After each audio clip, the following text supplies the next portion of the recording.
siang para pemirsa, atur nuhun tos ngariringan buletin siang sareng kami. 2002 waktu mudik para rantos caket. Pemerintah sareng para pengelola transportasi nuju nyiapkeun armada, jadwal sareng jalur supados. Biasa ngaladenan peningkatan jumlah penumpang. Ayeuna urang sambungkeun ka reporter kami, Kang Aan, anu ayeuna aya di Terminal Pulau Gebang, Jakarta Timur. Kang Aan, kumaha kaayaan di lapangan? Wilujeng siang. Teu simkuring Aan. Ayeuna nuju aya di Terminal tipe A Pulau Gebang. Dugi siang ye para calon pemudik parantos mulai katinggal rame.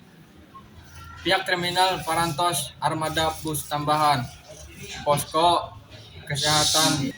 Simkuring oge nembe wawancara Ibu Nur Khalifah, Kepala Dinas Penghubungan DKI Jakarta, anu langsung memeriksa kesepian di dieu.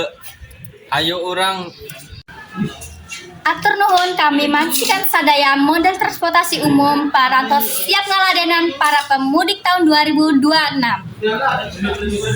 Pikeun bus akap aya penambahan 20% armada dibandingkan dinten biasa.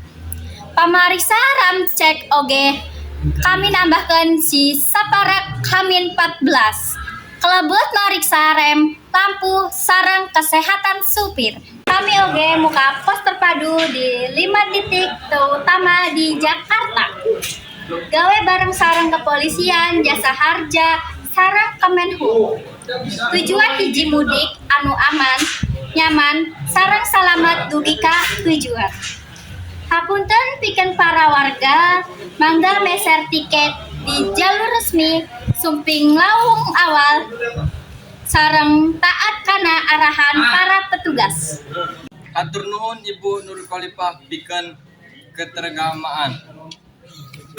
Janten para pemirsa, secara umum persiapan transportasi umum di Jakarta parantos ngahontal 90%.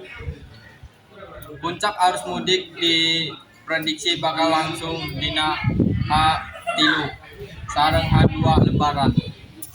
Kanggo pemirsa anu bade mudik, mangga parios jadwal sareng siapkeun dokumen perjalanan ti ayeuna. Laporkeun langsung ti Terminal Pulau Gebang